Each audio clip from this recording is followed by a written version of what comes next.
Everybody, how's it going? Danny Soleil here, aka Travel Man Dan, aka Reading Man Dan, and welcome to day number 67 of my 75 hard journey. Oh yeah! All right.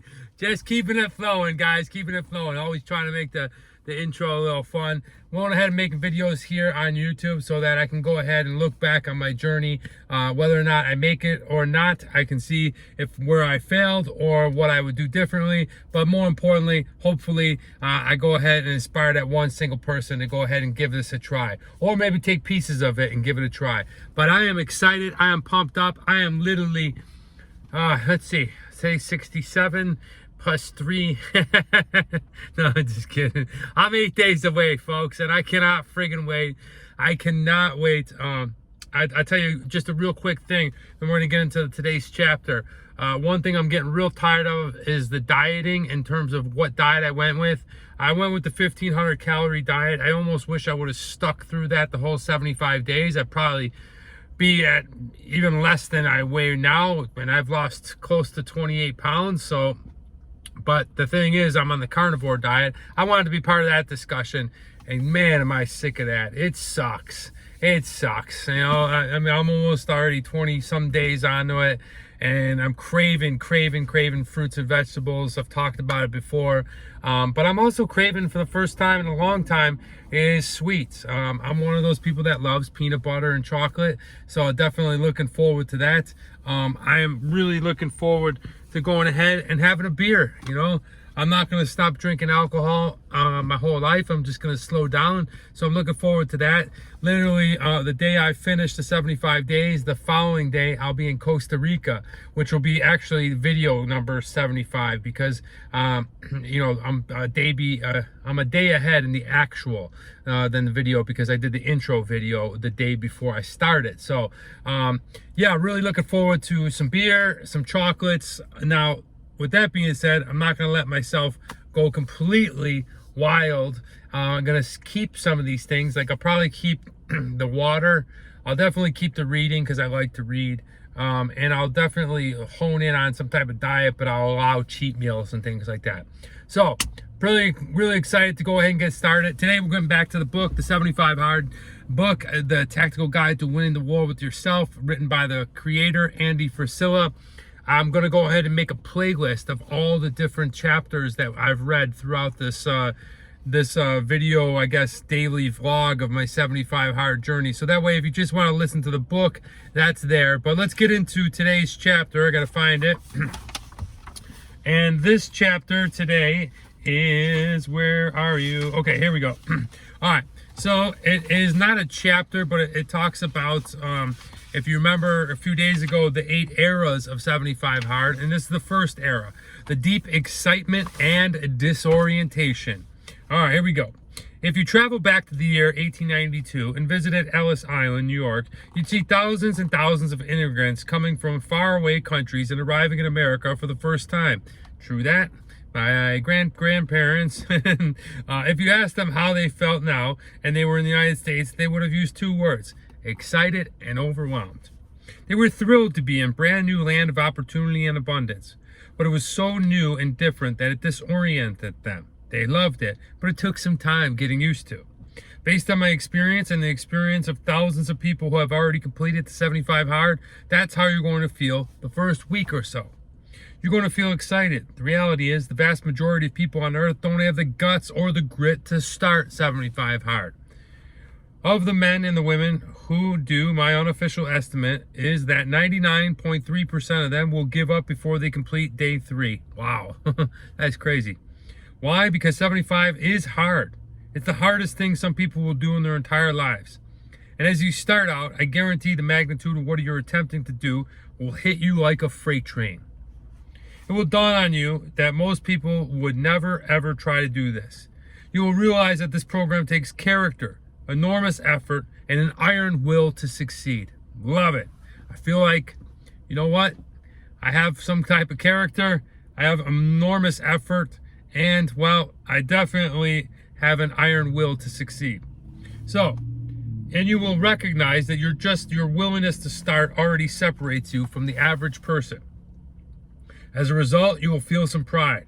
You'll be excited for yourself. You'll catch yourself telling people about 75 in person and posting on social media. You'll start imagining everything that you're going to do once you complete 75 hard and become a completely different person. The thing is I'm going ahead and posting every single day here on YouTube, and I consider that social media, I guess. But I haven't really posted one thing, I think, on Facebook, Instagram, TikTok, any of that stuff.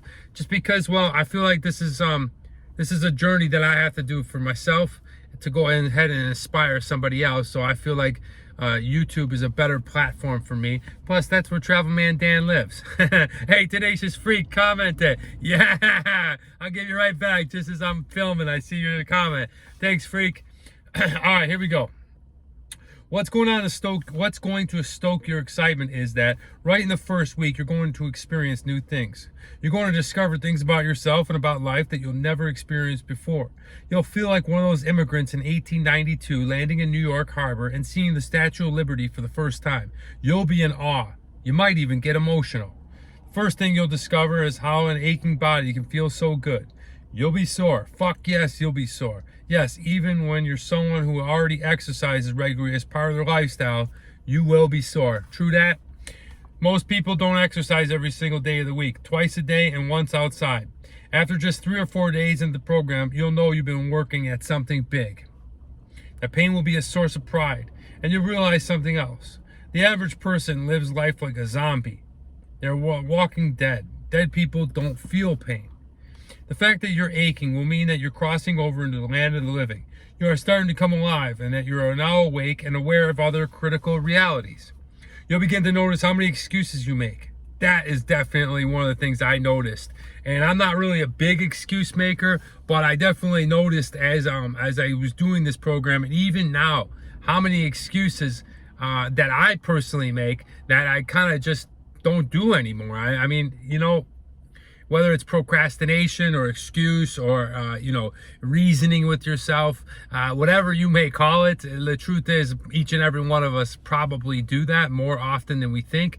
And when you do this program and you're into it, man, you hold yourself accountable for all these tasks. So therefore, you're holding yourself accountable to all your other things in life. And I think that's an important point as he's talking about it here, because I definitely felt that for sure.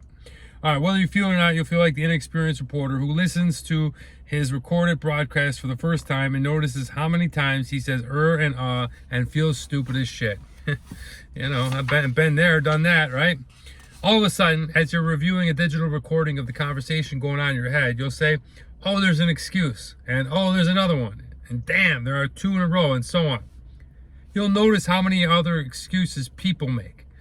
Once you diagnose the problem in yourself, you'll immediately identify it in other people. That is true too. And that's a thing that, you know, you don't want to, you got to be careful with, because people don't like when you call them out. And, you know, as you start to do this and you are real with yourself, you start to call other people out. A lot of people, especially friends and family, will not like that. You won't see it just in the usual offenders like the loser at work who's always complaining about the boss. You'll see it in people you consider quality, otherwise hardworking human beings. You'll begin to understand that there's an epidemic of excuse making in the general population of Earth, right? See, I'm not the only one that thinks this. He says it. If you've been following along with me for any significant amount of time, you'll start to see the world as I see it and start understanding why I seem frustrated sometimes. You'll start to notice the bitch voice in your head. That's the voice of negativity that tries to rule out your mind. The bitch voice is responsible for the excuse making. It's the voice that says, I can't do this because fill in the blank. But the bitch voice is guilty of even worse offenses. It's the voice that tries to undermine your confidence, sow seeds of doubt, accuse you of being a fraud, and do whatever it can help to rationalize your way of becoming who you are meant to be and accomplishing all that you want to accomplish. Man, that's good stuff right there. That's good stuff. Listen to that one again. The number one strategy of the bitch voice is to control you without even noticing it. But now you are aware. Now you know the bitch voice is there, and things will never be the same. And look, I know I have a bitch voice, and I've always been pretty strong-willed, person and gotten through things, but everybody's human, right? We're all going to have these types of things. So I'm more hypersensitive to these kinds of things, and I push on through because of this. You'll start to be aware of the negativity of surrounding culture. You'll figure out that you're not the only one who has a bitch voice. For every human being on the planet, there's a bitch voice in their head. And most of them are 100% controlled by it. It's the reason lives are wasted. Families fall apart. Neighborhoods deteriorate. Businesses go bankrupt. Sports teams go on losing streaks. Armies lose war. And great countries and cultures decay and die. It's the ultimate enemy. You'll start to be more aware of your time, how much time you waste and have wasted in your life. And you'll start to become more mindful about how to manage it and most of it. That's definitely something that I've picked up on. I'm not sure if it came in the first couple days or if it came later, but I definitely starting to manage my time a little bit better. And I realized, man, this, you start to rationalize, oh, this will waste time. This won't. Got to get this done. I got this much to go. That's a true thing right there. You'll come to understand that you were never as busy as you thought you were, and that most of the time you only had to scramble to get things done, or didn't get things done at all, because you mismanaged your schedule and squandered the 24 hours you are given every day. Because of the demands of 75 Hard, you'll be forced to figure out how to make the most of your day so that you can complete every task, do everything you need to do before you go to bed. When it comes to your time, the mandatory requirements of 75 Hard will transform you into a master strategist. Yes, that's basically what I was saying, all put into 2 words. Master strategist. I love that. You get 24 hours a day, strategize how you use them. Your eyes will start to be more open to your own weaknesses and all the areas in your character and conduct you need to grow.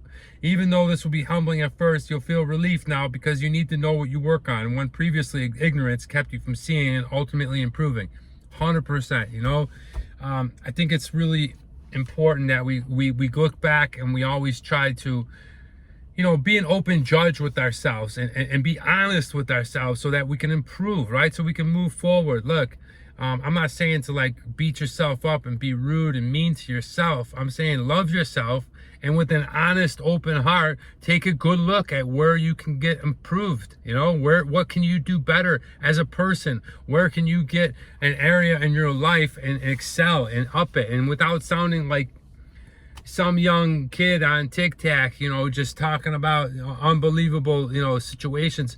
No, it's true, man. It's really serious. And, I think being able to take a good hard look at yourself and finding the things that you need to improve on and then act on them is that forward progress. I think that another thing is always find yourself a coach or a mentor or somebody that in your field or something that you're interested in that can help you along the way. For me, I go to an acting school. I have an acting coach that helps me. It's a bit of a mentor. It helps me improve my craft. So whatever it is that you want to do and get better in life, there's other people. Don't put yourself down to a point where you think you're so bad and everything. Maybe you just need a little help, but it's always good to go ahead and take an honest reflection of yourself. All right.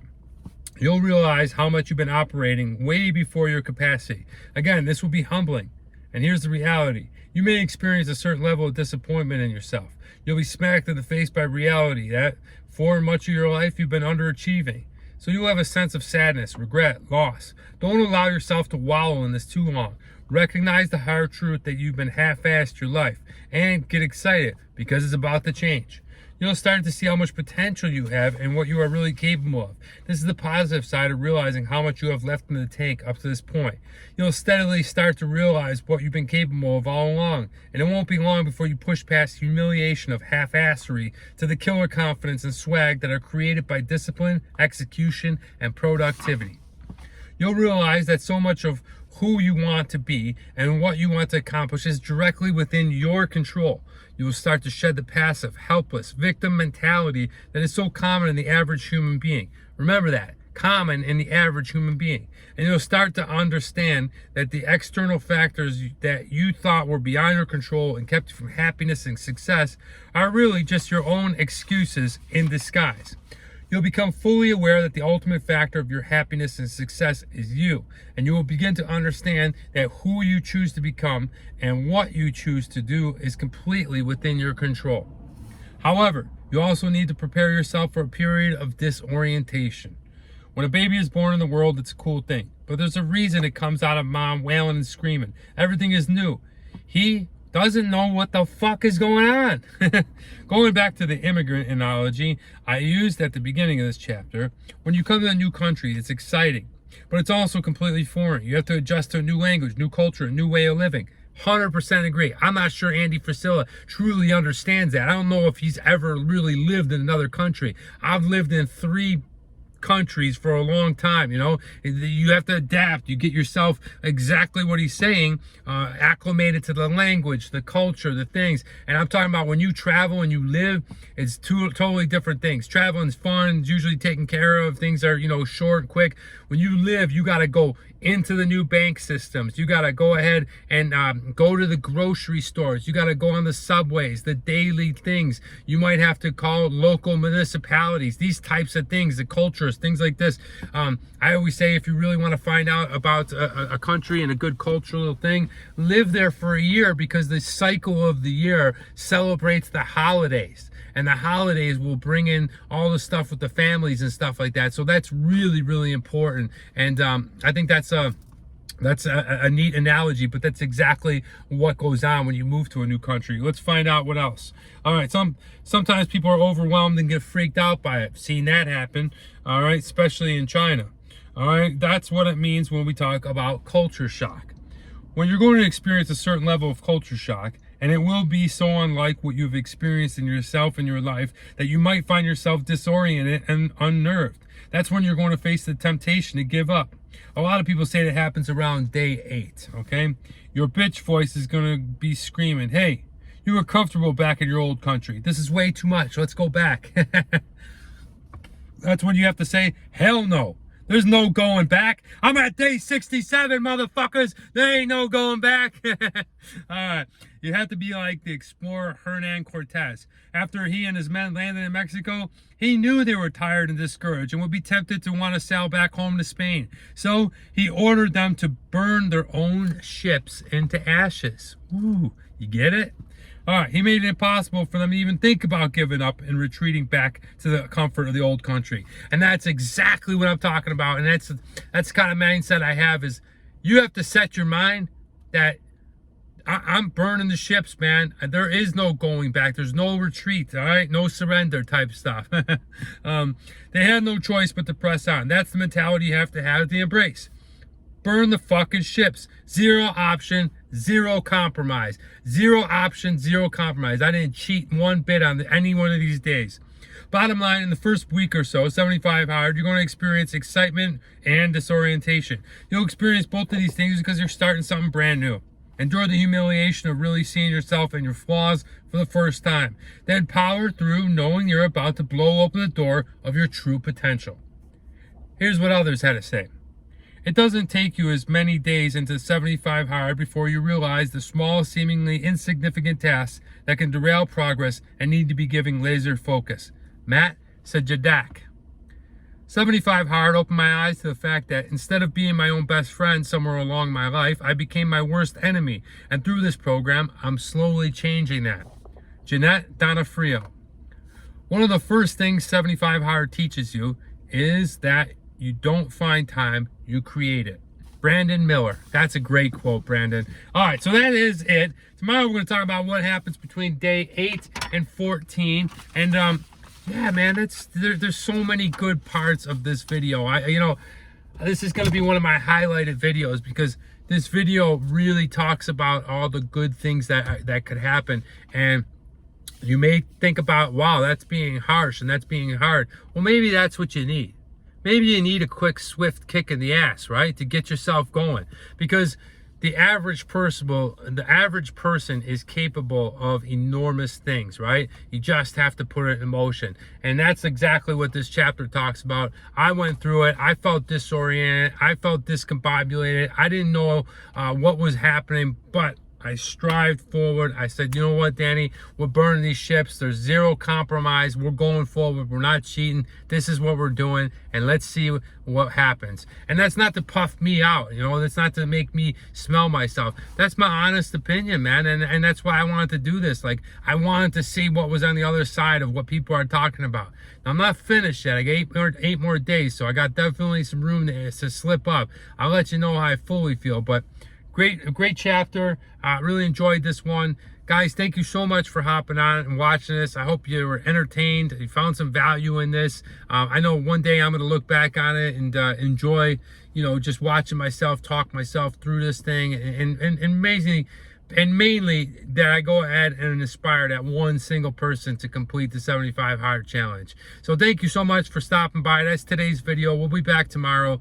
Have a great day, everybody. I'm Danny Saleh, aka Travel Man Dan, aka Reading Man Dan. And remember, it's a big world out there. Make sure you see every bit of it.